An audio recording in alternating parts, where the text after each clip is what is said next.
Hello, everyone, and welcome to another episode of Outcast Media. Today we are here with the wonderful Bruce Unfiltered. Swano is still being a little bitch, and he's not able to turn up for work. He's still tired, so we're going to give him a few more weeks' sleep, and then hopefully he can turn back up for us. But in his place today, we have got a very, very brilliant man. You may have seen him on social media. I also consider him a friend now. Alex Watts, how are you doing? I'm doing very well. Thank you very much indeed for inviting me on. Very much looking forward to this. Yeah. What have we all been up to quickly before we jump straight into it? What have we all been up to? Are we warm enough? I think so. Yeah. No, it's all good. It's all good. Well, I've been sitting in my loft for most of the day trying to get my content recorded, and let me tell you, it has been emotional, but nothing compared to a lot of what's going on in the country right now. Have you been reading the headlines, Bruce, Alex? So I think, honestly, I think we should have a little, before Alex obviously tells us about his organisation and what you guys are involved in, I think we probably should touch on people's opinions on this by-election. I obviously have mine. I'm sure you guys have yours. Where do we stand? What do we think of it? I think if I just lead in with, I think the establishment have kind of shown themselves up a little bit here. And I know people might not necessarily agree with that, but I've got a story to it and why I believe that. God, but what do you guys think? What do you think? Genuinely.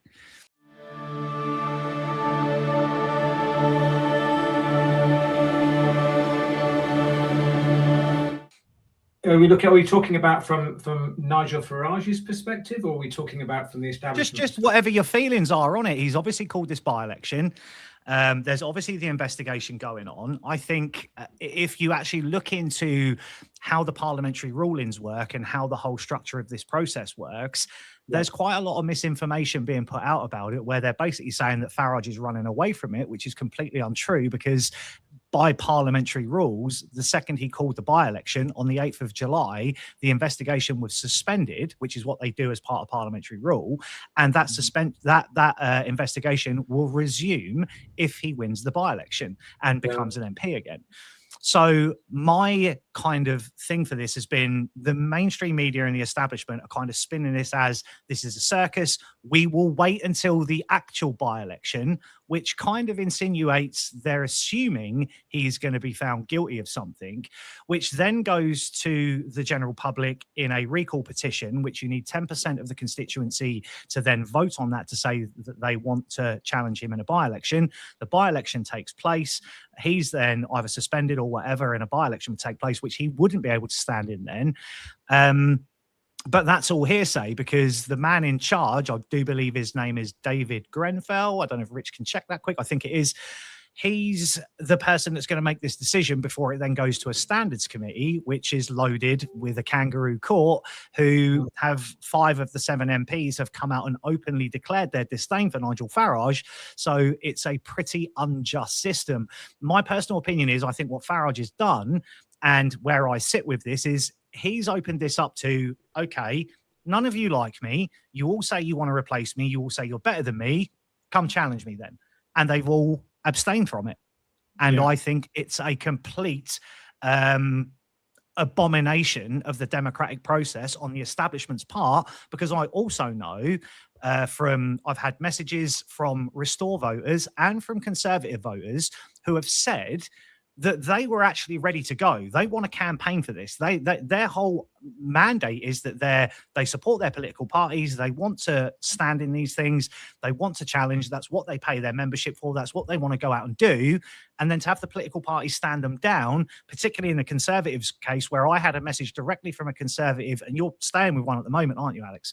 Yeah. I had a message from a Conservative branch organizer who said they're absolutely fuming with Kemi because they feel like they've just basically lumped the Conservatives into this uniparty narrative now, which is what everybody accuses them of everywhere. And all they've done is proven that by doing this. They've all unified together to come up with this, well, we're going to declare it as a sham election and not stand in it. So that's my opinion. What do you guys make of it? Richard? I think oh God, there's so many angles you can come at this with, and I've been kind of doing my own little bit of Farage flip-flopping back and forth, because I did do a video about an hour ago just to say, look, I feel like Farage is being set up. I do. I don't think he is the establishment figure that people think he is. I'm not Farage's biggest fan, so I'll say that from the get-go. I'm not like Bruce. I'm not in Farage's corner going out and having lunch with him and whatnot. I am completely independent. Like, I think he's being set up, and you know, you only have to go back, what was it, 6 months, when the Labour Party, you had Rachel Reeves and Keir Starmer talking about the £60 million black hole. They committed fraud on a mass scale. They lied about a black hole to justify upping taxes to rinse the British public even more. They lied. It was fraud. Nothing happened. Yet Nigel Farage accepts a gift from, you know, and all right, perhaps he's not the it's not a good look, is it? I'll agree with that. It's look. not a good look. It's but... a terrible look. And then he didn't declare it, which, okay, that the investigation needs to take place as to whether he needed to or not. But in the grand scheme of things, what's happened is he's accepted a gift from a friend, a lifelong friend by the sounds of it, or at least they've been friends for quite a while, haven't they? And everyone's going nuts over it. They're going absolutely nuts. Now, with regards to calling this election, I feel like Farage is either being very clever or he's been a little bit stupid. I mean, he's only got, Count Binface to stand against now because the Conservatives restore Labour. They're having nothing to do with it. So it could... He might get egg on his face. He might get egg on his face with that. Because Count Binface, who, you know, if he comes, and even if he only takes 10 or 15% of the vote, that is a very interesting statement from the people of Clacton, for example. But I think, you see, Farage is a master. He's probably the most capable political strategist that we've got in the in Parliament at the moment. So I don't think, you know, he made the decision to make this particular move, and he understands the implications of it on reform. And I think there's an element of it where the left, as they do very well, are starting to shape the narrative, because I think their sights are focused on snap election or wait till the general election. I think that's what they're doing. So they're helping to shape that narrative at the moment. But the other thing I've always had doubts about, and I'm sure, Bruce, that you can put me right on this, is that I've never really thought that, and certainly with a few people I've spoken to, that Nigel Farage wants to be the Prime Minister. I don't think he wants to be the Prime Minister. He's got to... I actually agree with you. Yeah, he's got a get-out clause. He knows that if he doesn't become the Prime Minister, then he will be better off, let us say. And this is part of that, because I think Nigel Farage won't want to, because he's done it before. He won't want to come across as deserting a sinking ship. He'll want to give the impression that he's been forced out, and so that it's not his fault, basically. And you can understand why he would do that, but I think that's what he wants to achieve.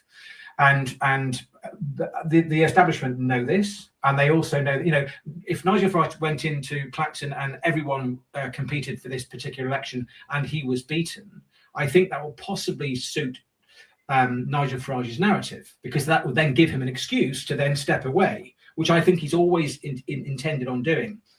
I don't think that would necessarily be a bad thing for reform, because I think reform could do with a bit of a refresh, personally. Yes, I agree.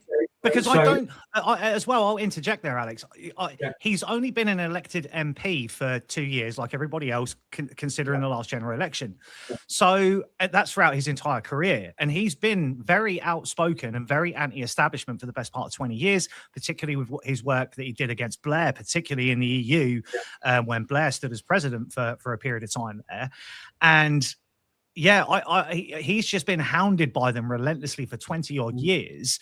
Yeah. So I've always maintained that he doesn't need to be an MP to still have influence in the party and still do what he does best, which is that rallying people, campaigning, talking to people. And he doesn't need to be an officially elected member of parliament to do that. He doesn't need to be prime minister. He can still do what he does.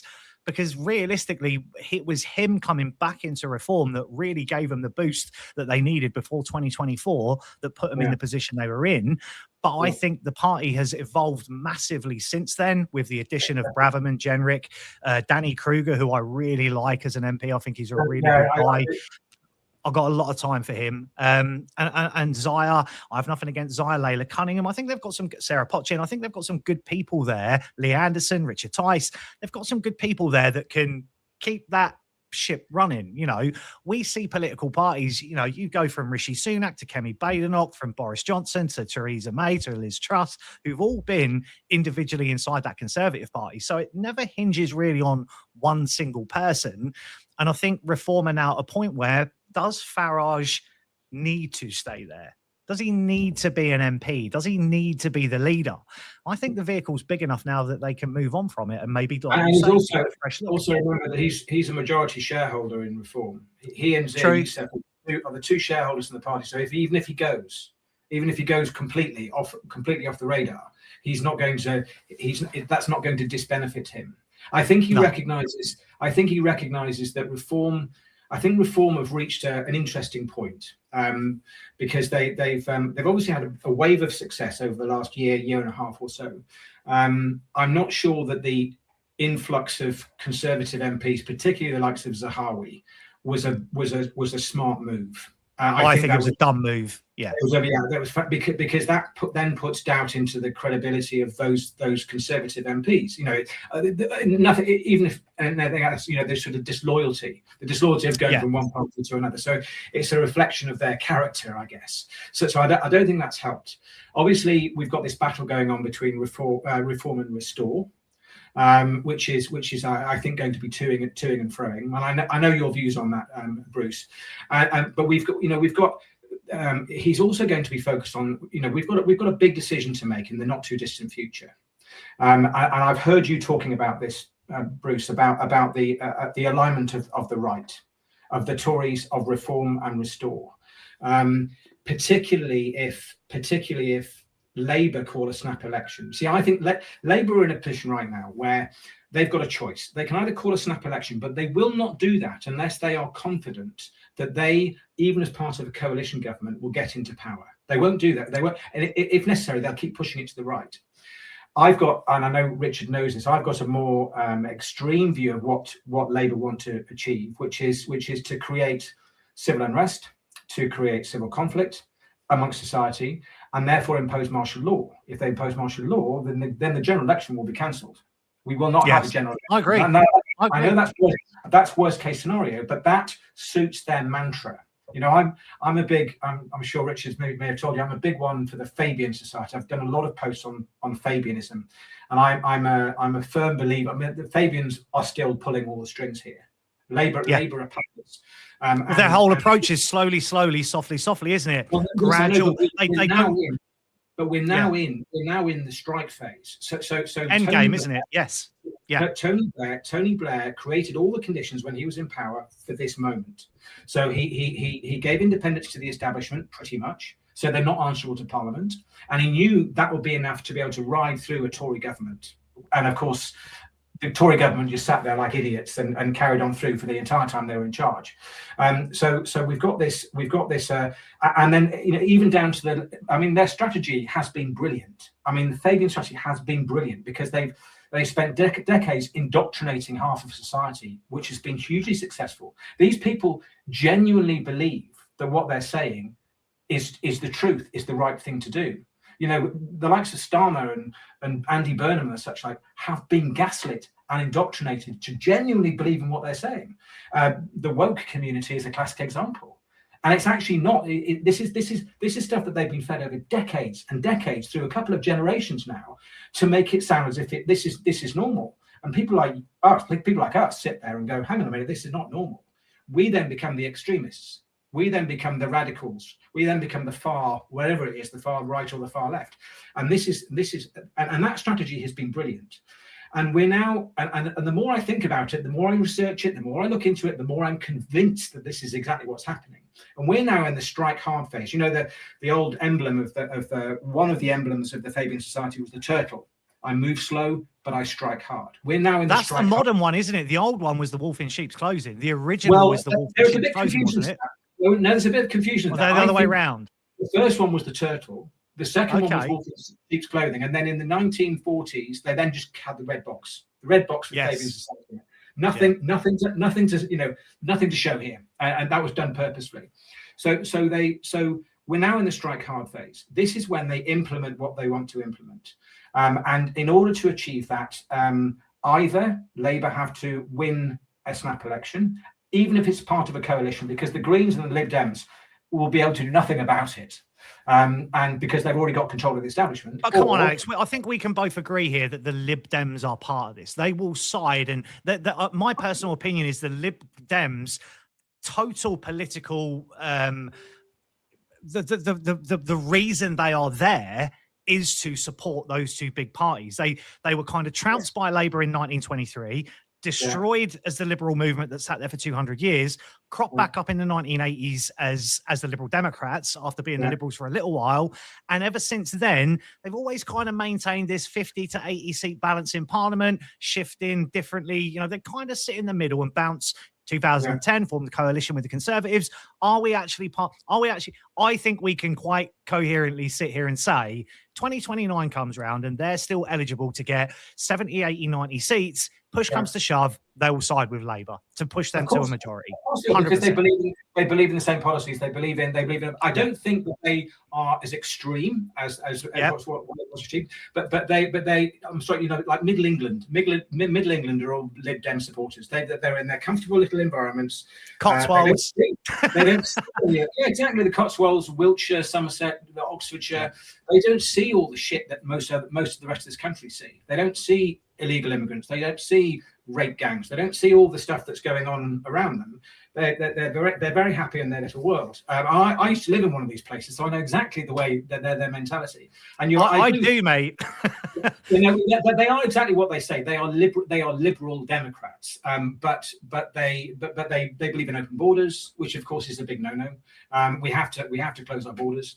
And therefore you're right. Their mantra is, you know, and this is the kind of, I say, the genius, the indoctrination of the left through Labour is that the utopia that they have presented to the left is a society where everyone's equal. We've got completely open borders. We can become a sanctuary to everybody. There are all the wealthy people will give all their money to them. If you create wealth, you share it amongst everyone else. In effect, it's a national welfare state. You know, that they want control of all assets, so we won't have any property. We won't have control of our property. We won't have power, food. All our life's resources will be owned by the state, and we will just rent it off them. But it's being presented as this happy, fluffy. We're all equal. That's great and fantastic. But obviously, the reality is not like that at all. The reality is you have an authoritarian government which you can't challenge.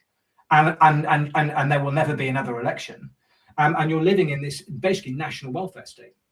Yeah, and the numbers prove it, don't they? Because we've now tipped the benefits bills past income tax retrieval, hasn't it? 330 billion, which puts us in negative. Negative on. Yeah. Well, so basically, the national debt. I mean, we're on the precipice right now. If we aren't already, I saw this a couple of months ago. We might actually be there now, but I think there are more people now going on to state pension than there are babies being born in the UK to native British parents. Now, we could talk politics all night, gents. Of course, we could. But I think all of us can surely agree that politics is broken. It's completely broken, and I personally don't see a political solution to all of our problems. I just don't. I feel like we are perhaps too far gone, which is, I suppose, one of the reasons maybe, Alex, why you've started doing what you're now doing. Do you want to just take us through what Frontline Alliance is? Yeah. So this was a sort of bashing of heads, and actually, Richard, I think I approached Richard about this as soon as it became a thing. So what we are doing is we're bringing together veterans from across the country. There are 2 million veterans in the UK at the moment.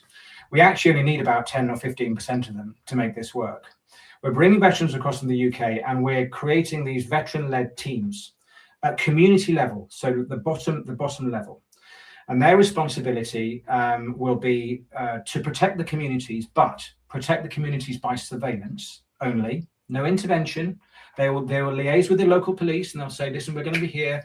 You know, if anything happens, can we rely on you, Mr. Policeman? Knowing that that's not necessarily going to happen. So there's the protection bit. The next bit is they're going to teach. They're going to teach people, community level, about how to live off the land. They're going to start to regenerate local businesses. We're partnering with the farming community as well around these communities, and bringing them together, and teaching them things like survival, first aid. We've got a number of groups that are teaching people what drones do and how to play with drones and AI and all that kind of thing. And it's really, the teaching is really a vehicle to be able to bring people together. And the third thing, so there's the protect bit, there's the teaching bit, is the what I call the understand bit. So the other part of this is to reach out to the community and to bring different parts of the community together. So the left and the right, to bring the Muslim community in as well, so that they're having open debate. Because one of the things I've been doing relatively recently, I've been to the Muslim communities here, I've been speaking to the imams here. And one thing I've realized is that apart from the fact that most of them are clueless as to what is going on, most of them are clueless as to what the government has in store for them. Because I was saying to them, you've got to call your own people out. You've got to call your own people out. Because if you do that, the people's impression of the Muslim community will be completely different, because you're calling your own out. And they said, we've been doing this. They showed me what they were doing. And of course, I realized that they are being censored and gaslit as much as we are. And that's exactly what's happening. So the whole communications. It's really good that you've said that, mate, and you're doing that. I commend you for that. It's really good, because we do need that. And I think there is a lot of rhetoric in this country at the moment that kind of does want to push that blame. I think people become very single-minded in what the problem is. But as you've said, this is not just about immigration. I think most of us genuinely agree that you've got your local Indian, your Indian family who've been running the local Indian for 25, 30 years in their communities, and they're being ostracized by this same agenda, this narrative, turning good British people against each other because they simply can't see past the illegal immigration problem and the distinction between people that are here genuinely trying to integrate, that are being ostracized by this very division forced by the government as well. How many times do you see people when they're talking, they talk about Muslims around Muslims, and they've got in their head, some axe wielding rag-headed, maniac who likes little girls type thing. That is, of course, not what the Muslim community. Don't get me wrong, there are elements of the Muslim community. Of course, there are. Yeah, the majority of them are not like that. A majority of them live in fear. A majority of them have come over here, particularly the first and second generation Muslims that come over here. They came over here to get rid of Islam. They came over here to free themselves of Islam. They came over here to enjoy the freedoms of being in the United Kingdom. They don't have a particularly big voice at the moment because they're scared of the loud few extremists who come on down, death threats. Would you agree then, Alex, that obviously I agree on the points you've just made there. I think through legal immigration, they are the people who've legitimately fled their countries, come here under the right visas, come here under the right application. Do you feel now like the 250,000 illegals that have come in from the Middle East and from particularly dangerous South African countries are now that influx that's corrupting that narrative, that are basically up in these... I think they've been coming in legally and illegally, to be perfectly honest. And I think we've got an equally bigger problem with legal migration. If you look at the latest statistics on the number of unskilled workers that have come in legally to this country, most of the sponsors for that are things like vape shops and that. And you're not telling me that they're being brought in for the reasons that they're saying. So it's not just the illegal thing or the legal thing. It's a combination of the two. And of course, with the illegal immigrants, you've got so many different groups and types. I lived in Africa for the last 4 years, and I spoke to the migrants there. I spoke to the young African men who were pulled uncontrollably to the UK because of the benefits they know that they're going to get there. These people are poor.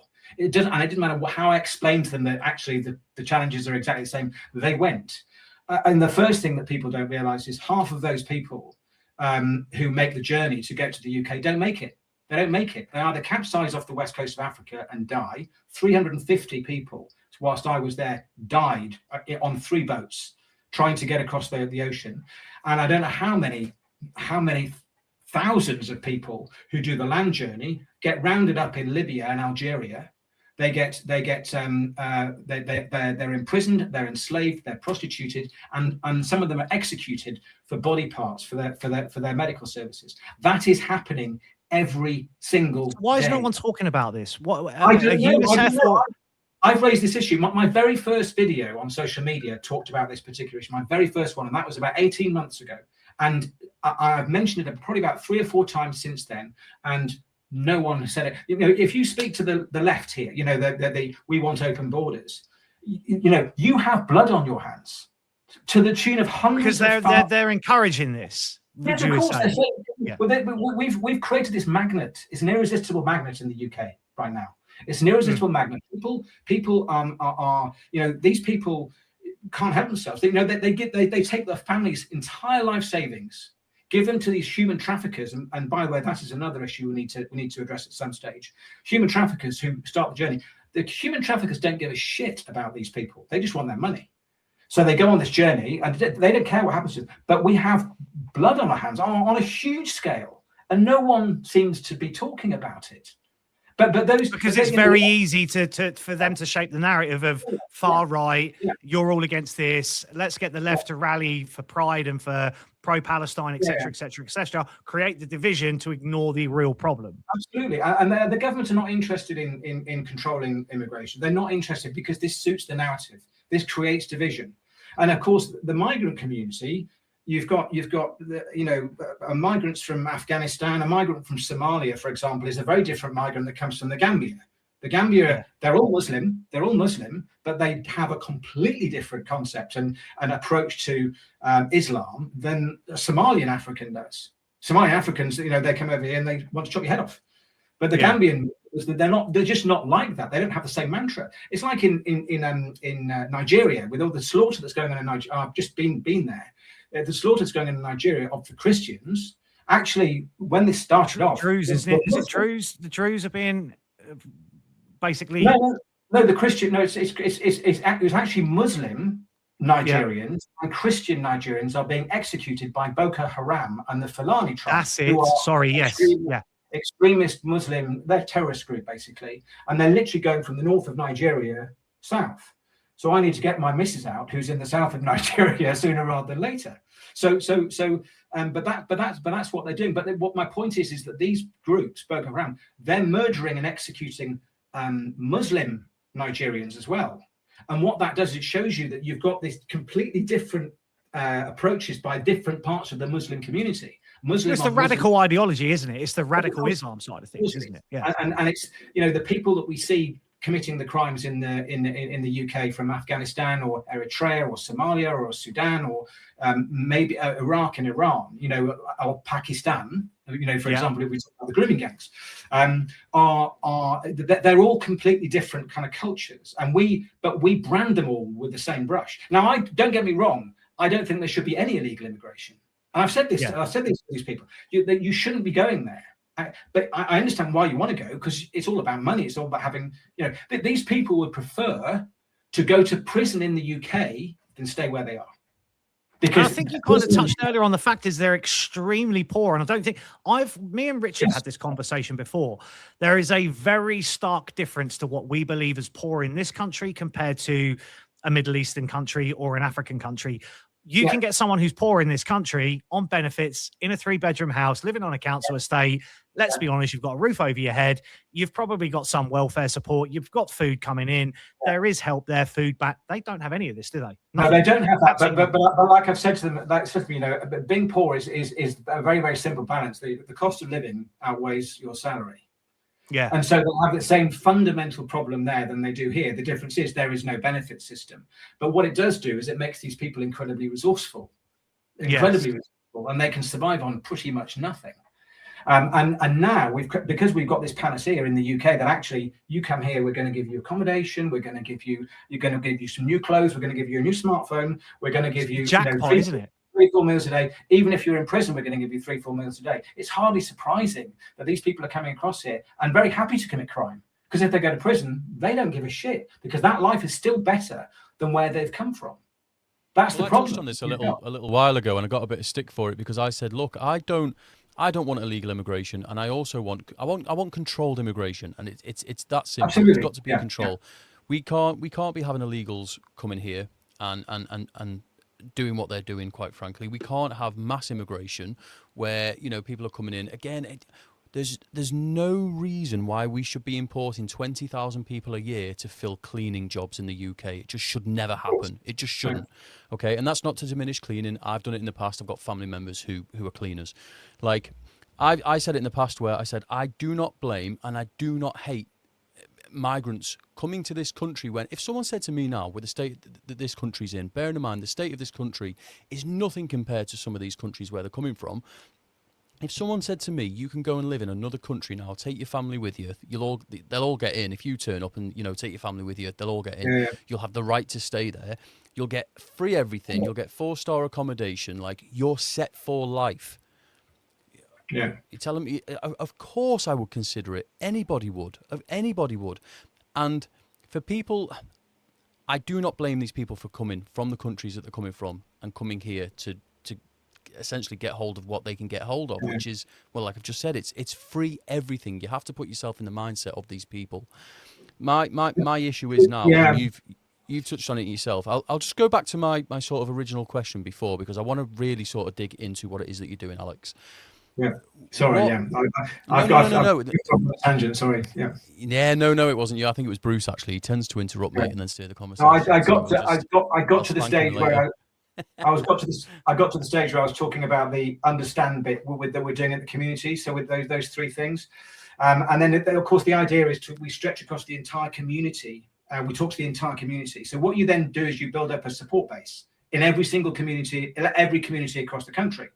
If you can then build up that support base with people, again, veteran-led, of people who are looking after, protecting, informing, raising situational awareness, blah, blah, blah, across the community, and getting the communities to talk to each other, suddenly you've got actually a significant opinion base, if nothing else, across the entire country. And then at the sort of the national level, we're then pushing the mantra, and whether or not we'll morph into a political party, I don't know. And I know that will just complicate things. What actually we want to do is we want to create a movement with sufficient support from the British public, to be able to influence the parties on the right and say, look, Rupert Lowe, look, Nigel Farage, look, Kemi Badenoch. If you can adopt these policies, well, there are three things that need to happen. Whoever wins the next election, you've got to break up the establishment. You have to do that. That's your priority, because at the moment they're controlling the narrative. You have to sort out immigration. You've got to sort out Islamification, Islamic extremism. Those three things. And so I'm not confident in any of the parties at the moment, their commitment to be able to do that. And that's what we're going to, because we have to keep our eye on the vision. The vision is, in 10 years' time, we want a strong, independent, sovereign, democratic state based on a British rule of law, and based on all those values that we know that we want, based on British culture, and so that we can give our kids a future. And it's prosperous, with a good helping of capitalism, with a good helping of liberalism in there, that we can give out, our young people and our kids a future. Because right now, that is Do not. you think, Alex? Sorry, with what you just said there, because me and Rich have spoke about this before as well, and we've discussed this with other people. I don't believe no one can actually sit there and say, I'm fully conservative. I think everybody has a bit of liberalism in them, a little bit of conservative, or more conservative. You'll have more of one or the other, but you generally will have those other bit of green in you, a bit of liberalism in you, but predominantly conservative. How do we bridge that gap? Because it does seem like the narrative that's been driven has driven us into a very left, right wing politics again, which I would say didn't exist through the early 2000s up until but Brexit. I think Brexit really stamped in that left right divide, whereas it was a bit more conservative, socialist, liberal up until that point. Then it just branched into these two, you're one or the other. I don't think the conservative side of politics has changed. So yes, society is polarized, but the polarization has happened on the left. It's become more socialist. It's become so when people say that society's been divided, I'm not sure it has been divided. I think the sort of conservative, liberal conservatism, sort of, you know, the sort of standard thing has always been there. It hasn't really changed. And of course, the and the left have polarized, and they've become more extreme. You know, wokeism in particular has generated this sort of, you know, progressive ideologies. And it's such that like DEI narrative, isn't it? And it's the DEI. Absolutely. No, and DEI has got a lot to answer for. A lot, mate. That it's in everything: judiciary, education. Yeah. It's destroyed. Obviously, we've got two-tier Britain. We have got two-tier Britain. You know, justice system, the policing system, not quite the education system, but it's you know, even the British Army. You know, I was a very proud member of the British Army. I've been into Army headquarters and I've seen the Army now. They're all, pardon my French, they're DEI idiots. You know, and they've destroyed the very core of what it's like, what the Army should be. Because the military, I think most people would agree. I think once we lost the military to that, that's a real problem, because the military has always represented, I think, the proudest of Britain, if that makes sense. It's the Queen, the Royal Air Force, the Army, the Royal Navy.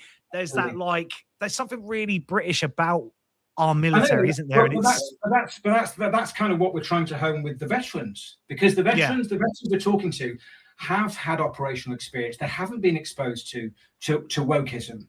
You know, they've been, some of them have been out of the Army for 30 or 40 years, but they've all seen active service. They've all proudly, you know, they've written their name on the dotted line. They've made a commitment to their, I would say, their Queen and country, and the Queen as the representative of the people of the United Kingdom. And that's where their real passion lies. So yes, it is. It's a very, very British establishment. But now, I mean, I've been working on a consultancy role for the Army, and I'm finding it quite humiliating, actually, working with them, because of the sort of things that they're talking about. They've got a massive problem. But who is this, Alex? Is this current captains and majors and that are pushing this down, or is it a younger generation is it a younger generation of Gen Zs, late millennials?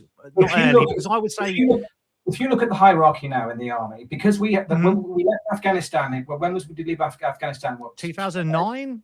Yeah, something like that. No, I think it's a little bit later than that. 11. Yeah. No, anyway, we were still there until like 2020, 2021. Really? It wasn't 21. I mean, it wasn't kinetic, but we were still there. A presence. I think I think we left. You know, when the US withdrew, and then when we withdrew, I think that was about 2016. It was August 28th, 21. No, it's 21. All right. Okay. Anyway.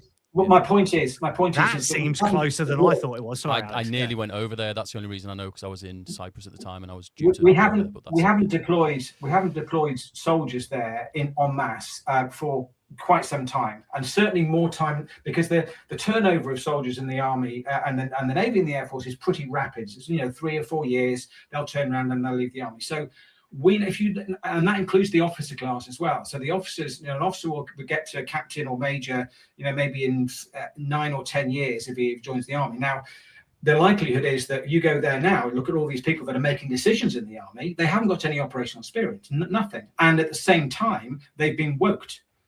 They've been woked at the same time. So you now have, with the exception of the head shed, you know, and the CGS. I know CGS. He's a very, very good man. He's Hereford guy, you know, very good, you know, steely-eyed dealer of death type character. And I know he's pulling his hair out.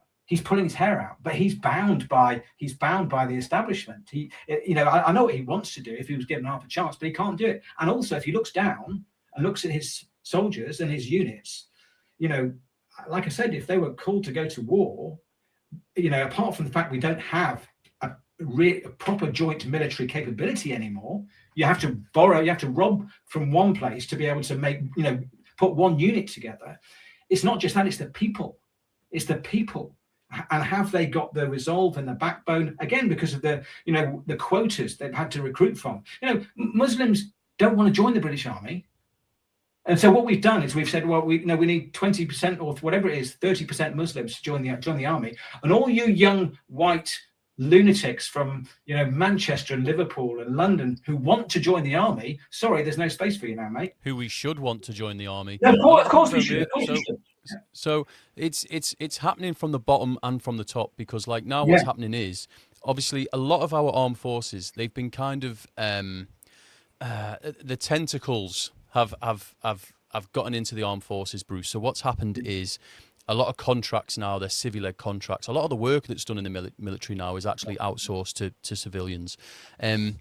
You also have, a lot of these younger officers now coming through Sandhurst have just left uni. They did school, college, university, went to Sandhurst. So they've come in now completely woke. And to be honest with you, mentally above their station, because I saw it, particularly in my last year, where you would get a 21-year-old officer who's just left Sandhurst, go in, right, you're in control of this, squadron now, whatever it is, this troop, a platoon.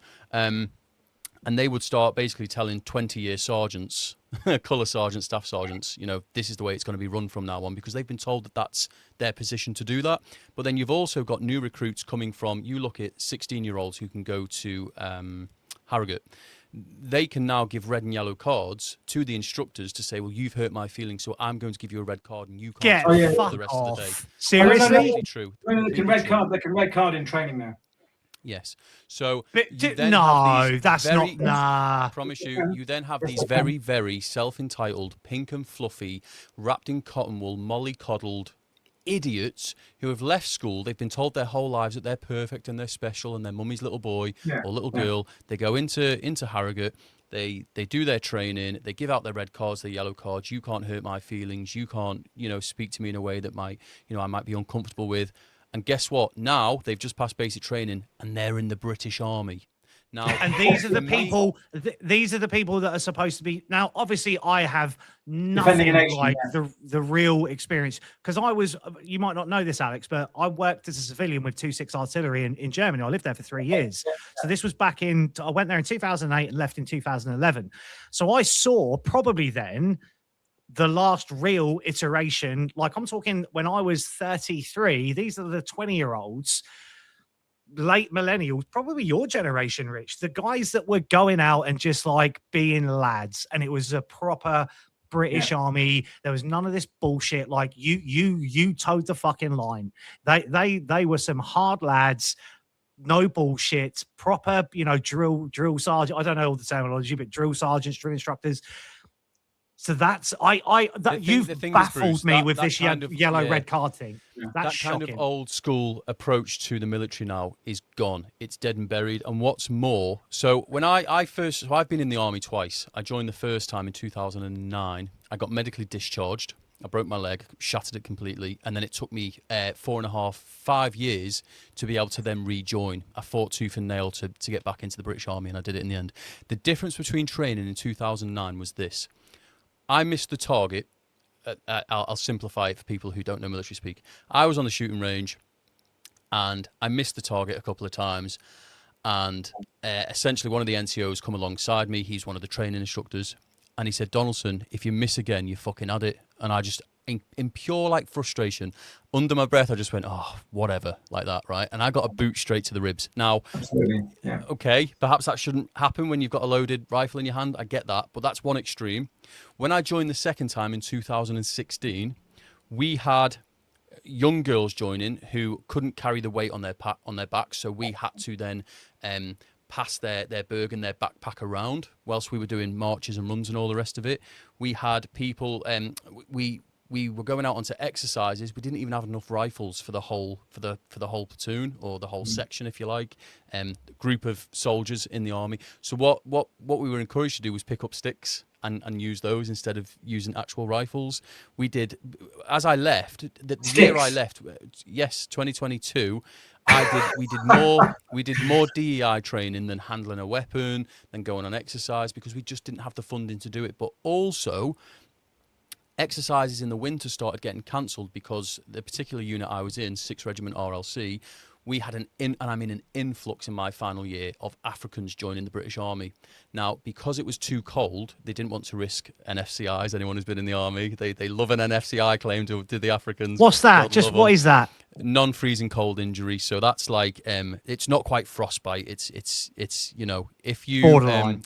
yeah, it's like it can affect you later on down the line. So I got it in my fingertips. So when it gets cold now, I get really like it's quite painful. It's like it feels like static in your fingers, like pins and needles, but on steroids. But because we had Africans joining the British Army and they essentially weren't adapted to the cold, they were essentially told that they didn't have to go out onto certain exercises in the winter. They could stay back at the regiment, and then we were sent out. There was so much towards the end. It was just like, let me tell you, it turned more into air. So it was army cadets, is what you were in.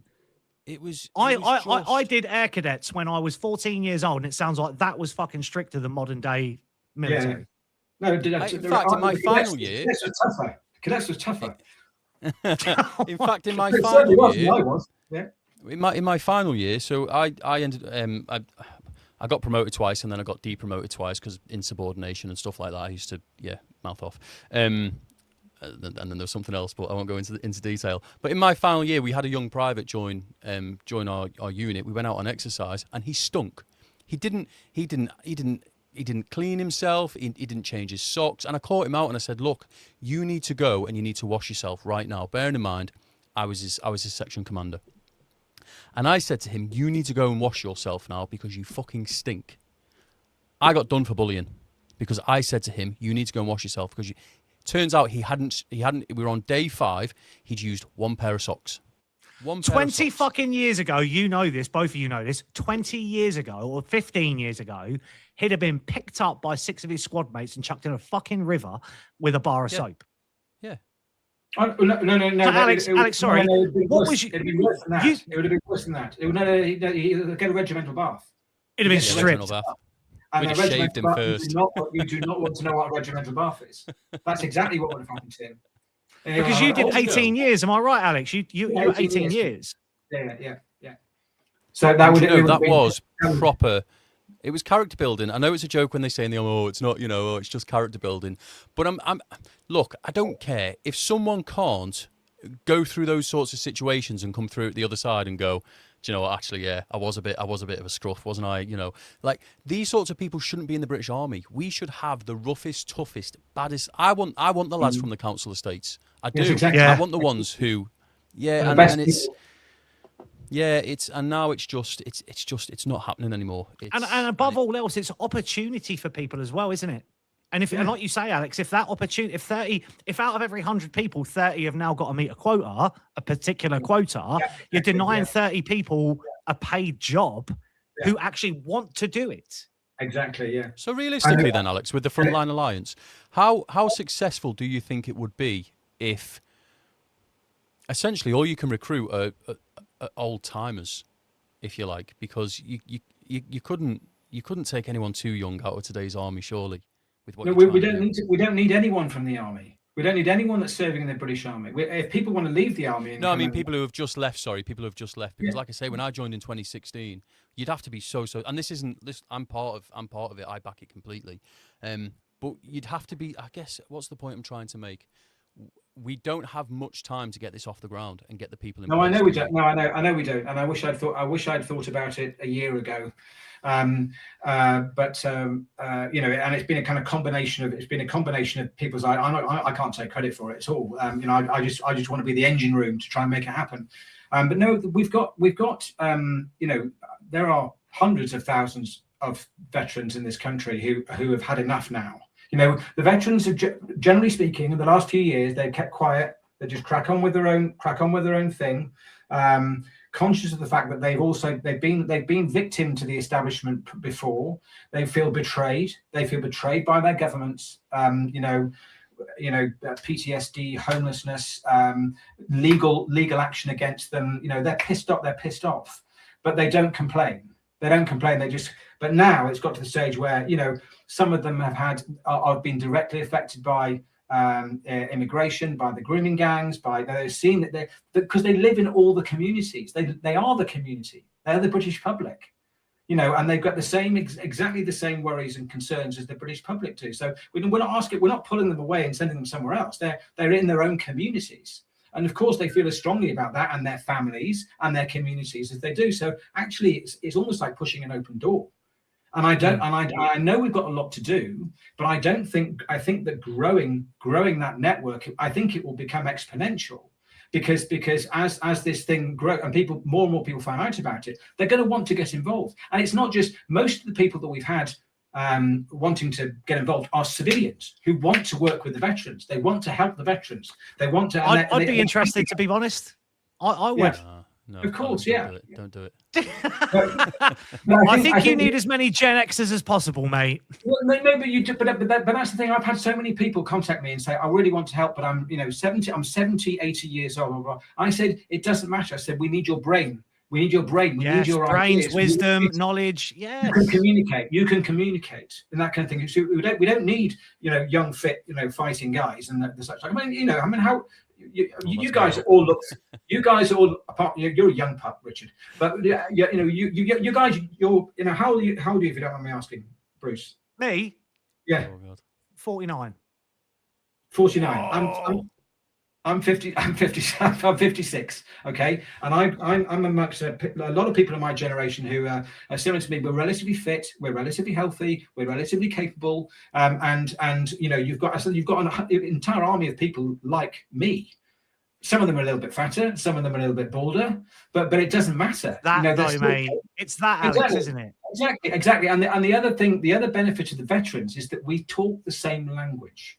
We talk the same language. So if I say something to Richard in army speak, he'll understand exactly what I'm saying. You might not, but he'll understand exactly what I'm saying. And because we've been indoctrinated to work and operate in a particular way, but it becomes protect the country.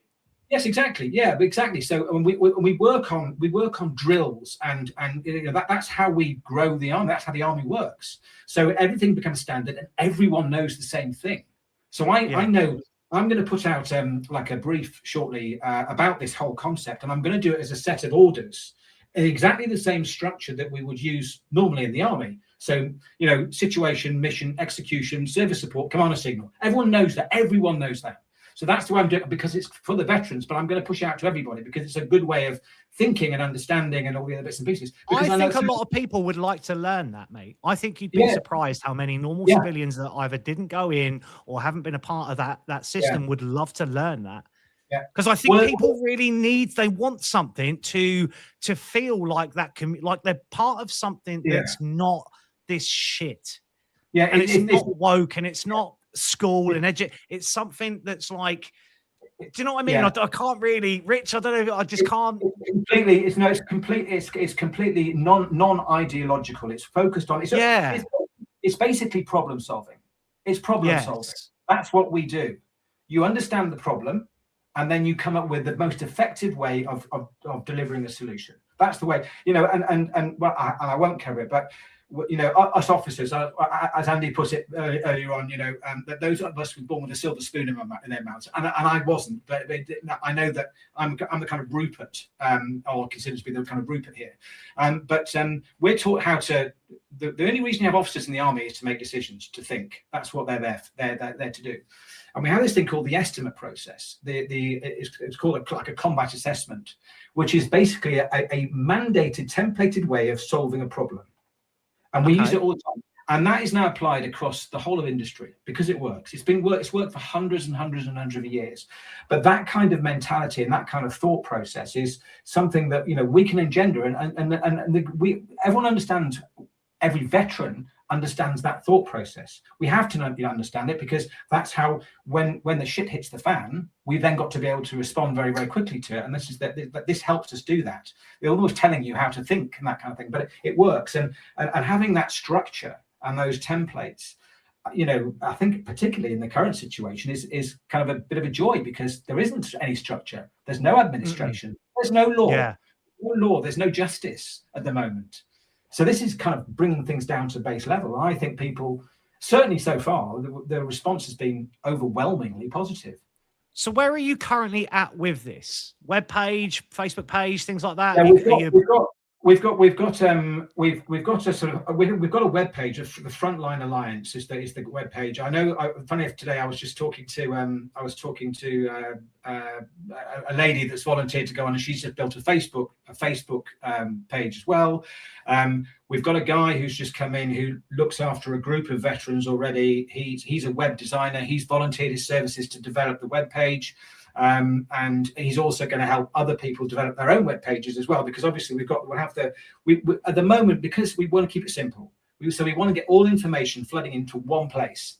So we're using the Frontline Alliance to do that, but that's going to become unmanageable as we start developing these community groups. And we're looking at what we'll end up doing is, well, we've got the community groups. We'll end up sort of developing a kind of intermediate level as well, a regional level, which we're thinking about at the moment. We're going to do it in such a way that it would be applicable to a political solution later on. That's the way we're going to structure it. So, and then we'll have the sort of the battalion headquarters, if you like, which is what we're in at the moment. Richard and I and a few other people are in at the moment, the think tank really of how to do things. But it's not like we're not doing it with any rank. There's no one leading and telling other people to do. Information is two-way, and that's really important, because we need to get people's voice from community level. We need to push their voice up. We want to give people a voice, and it's two-way level. We're sharing information. This works. This doesn't work. So we're still in that kind of relatively infant stage, and at the same time we're building up that support. So could we simplify it as an explanation as kind of a military structured community cohesion group that doesn't have a political affiliation? Yes, an apolitical, yeah, support and community watch network. There you go. Perfect. I like it. Is that right, Richard? Would you agree with that, Richard? Yeah, You've been involved in it as well. Yeah. Absolutely, yeah. I think it's so clever, because we've seen in the past groups like we've had the Shield, haven't we, who have come forward. I think essentially they started as bikers, didn't they? And I think I don't know, we can include this or we can edit it out. It's up to you, Alex. You've been speaking to a few people from the Shield, haven't you? They're part of the group. They've got quite a big network, but they're now being run by veterans. But the biker thing is now being taken away from them, and actually they've been doing a fantastic job, to be quite honest. And they're not they're not kind of vigilante orientated. They're doing exactly what we want them to do. It's protection by observation, by surveillance only. That's what they're doing. They're providing reassurance, but they're also doing other stuff that we want them to do, like training. They're teaching people. They're talking cross community, and so we've got them. We've got another organisation called Plan B, who are doing pretty much the same thing. And all we're now doing is we're kind of deconflicting what they're doing. And if you've got two lots of people working in the same community, for example, the same area, we're getting them to talk to each other. We get them to talk to each other, so we're being efficient in what we do. And that's the whole point. What we don't want is, and we're doing this with civilian organisations as well, civilian community groups. We want to bring them in, so everyone is singing from the same song sheet. That's so important. So if they decide to cut us off, they decide to break our communications, because people know exactly what it is that they need to do. They can do it independently. They can do it at community level. They can do it. So that's the idea. So it's keeping the messaging dead simple, and it's using social media, overwhelming social media actually in terms of communication. If you're posting something, you post it on 4 different sites, because one of them's going to get through. One of them's going to get through eventually. Because we know that we're going to be censored. We know that we're going to have them coming in and using any excuse to shut down, Facebook groups or whatever it may be. We know that's going to happen. So that's why we're trying to keep it dead simple, so everyone understands, and based on a very common understanding and ethos and principles. And I think that I don't know. It might not work. But at the moment, at least you're trying something. As I said to someone, what have we got to lose? What have we got to lose? Yeah, we're not compromising anybody else. We think that the right parties need a kick up the arse, to be quite honest. They need to be told, listen, stop fanning around, stop these political games that are being played at the moment, and postulating and all these personal issues you may have with each other. This is much more important. It's much more important to sort our country out. And you can't, pardon my French, am I allowed to say the F word on this? Of course you can, mate. Yeah, you can't fuck around. You can't fuck around. We don't have the time. And do you know what? Do you know what? I people might not know what I'm about to say with this, but for when I started supporting Reform in 2021, they were the only new party on the right. Exactly. And it kind of felt like, to me, for 3 years, I had this very good feeling, was like, finally, we're starting to get people to galvanize behind something political that isn't these three. And it's no disrespect to Advance or Restore Britain, but the second they came around, I noticed a massive shift in people's mentality, and everyone drifted off to who's their preferred leader, and communities started moving away. And yes, I want to get involved with this, because we need something like this. We need something that's not political, something that's not people saying this is our policy and this is what we will and won't do. This needs to be in the background, and it needs to be something that's not politically minded. There are loads of these little think tanks and PACs and all these things. I'm going to bloody CPAC next weekend, and I know what that's going to be about, as much as I agree with it from a political standpoint. But we need something that's, I get it. And I think, I see where this is coming from. And I firmly believe in it. I think it's a really good thing. And I hope it becomes massive. I do. I hope that this can bring people together to then say that we can, There's no reason that this can't work, because, I mean, even if you look at other, like I say, there's been other groups who have done similar things to this, but they always tend to be leaning one way or the other on the political spectrum. So what I love about this, when I was speaking to Alex about it, I thought, I really like this, because, I mean, even in the group that we're in at the moment, I know you say it's like Battalion HQ, isn't it, Alex? We've discussed opinions, we've spoken about stuff, but there hasn't really been anything overwhelmingly political in there. It's so focused on the goal. And I think it's impervious to infiltration, because we've seen other groups in the past where people get in there and they've screenshotted stuff and people have said stupid things, and then it gets out, and then, people lose trust in the group. There's none of that with this. It's, like you say, it's completely apolitical. It's not choosing a side at all. It's and we're not doing anything wrong. That's the thing. So I've got no problem with being open and transparent about it, because we're not, and nothing we are doing is wrong. Nothing we're doing can possibly be considered to be offensive, anarchic. They can't. Now I know that people will come up with an excuse as to why they can shut us down. Of course, I know that. But what we're not we're not hiding from anything. We're not hiding from anything. We're being very honest. We're building the community.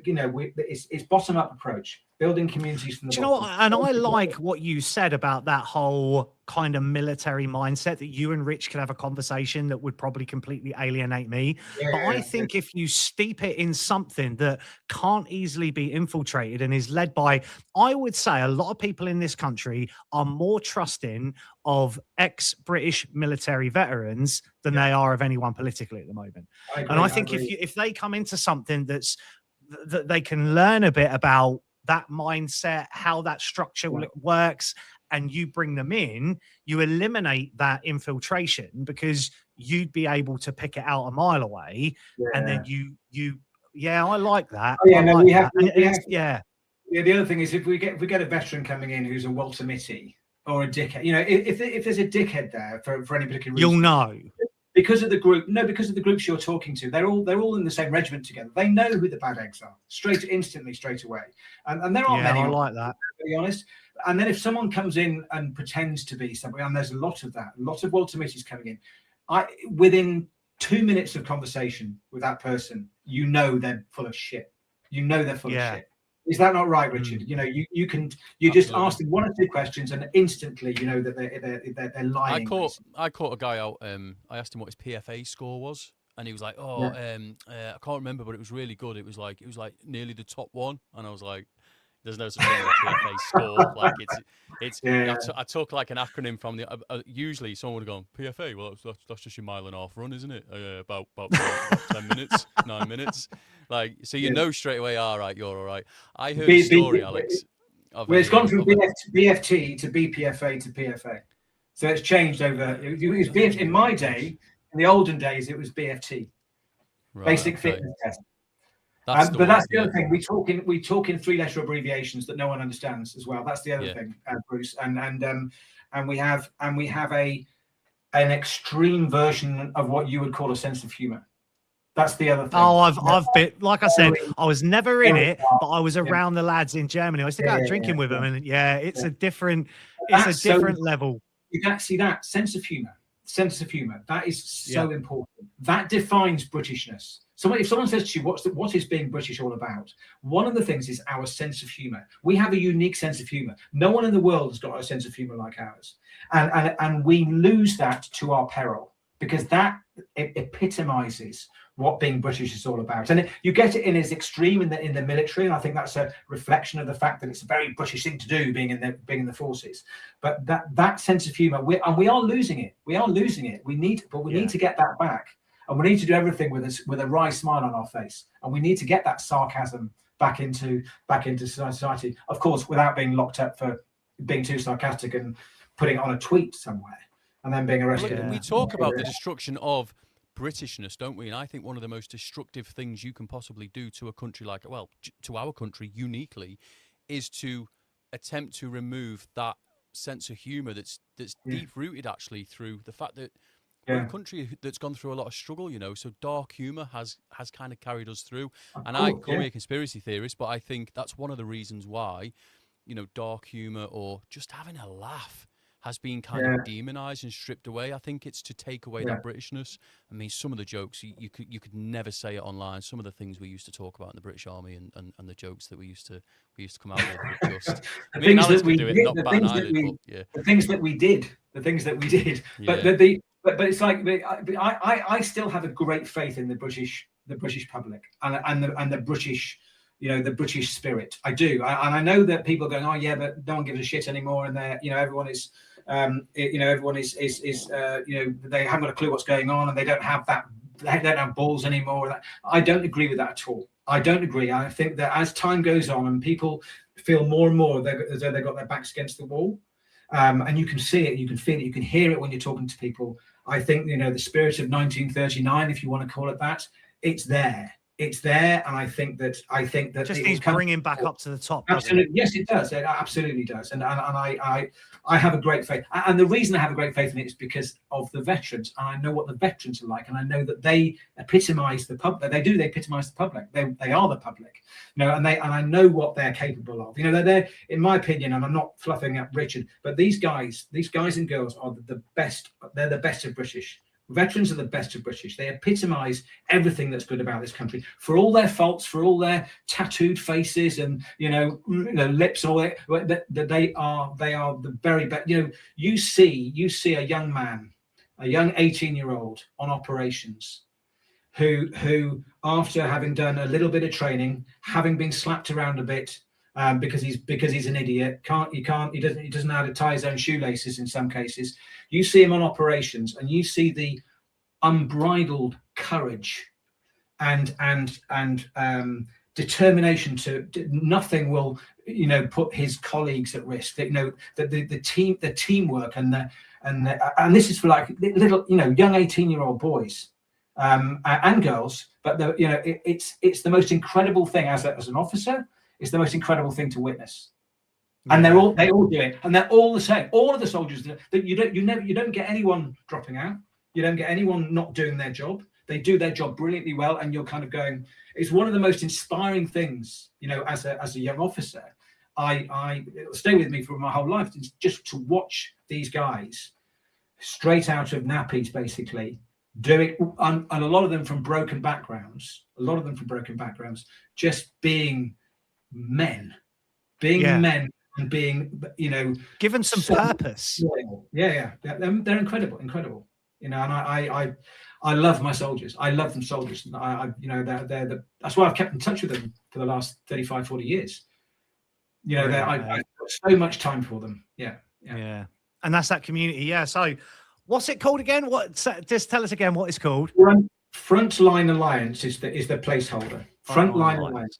And we want as many people as we can to log on, join the group. Doesn't matter if you're not a veteran, veterans and civilians, but obviously we want veterans to come on board. And I'm going to be pushing out some more sort of literature and I explaining exactly what we're doing. And I'm going to put that on social media so people can see it. But that's the more support the better. And it's for the communities. It's for anyone that's watching this, whatever community you're in. We're doing it for you. You know, and it's important. You're involved. You have a voice. You have an opinion. You know, it's important that you're part of that team. We're just the veterans are just going to organise everything for you. Right, ladies and gentlemen. Well, I hope you've enjoyed listening to Alex. I think that's a great thing that we've got going on there. So we'll definitely keep tabs on that. I've been Bruce Unfiltered. He is Richard Donaldson. We've been Outcast Media. We'll catch you soon. See you. Thank you, Alex. All right,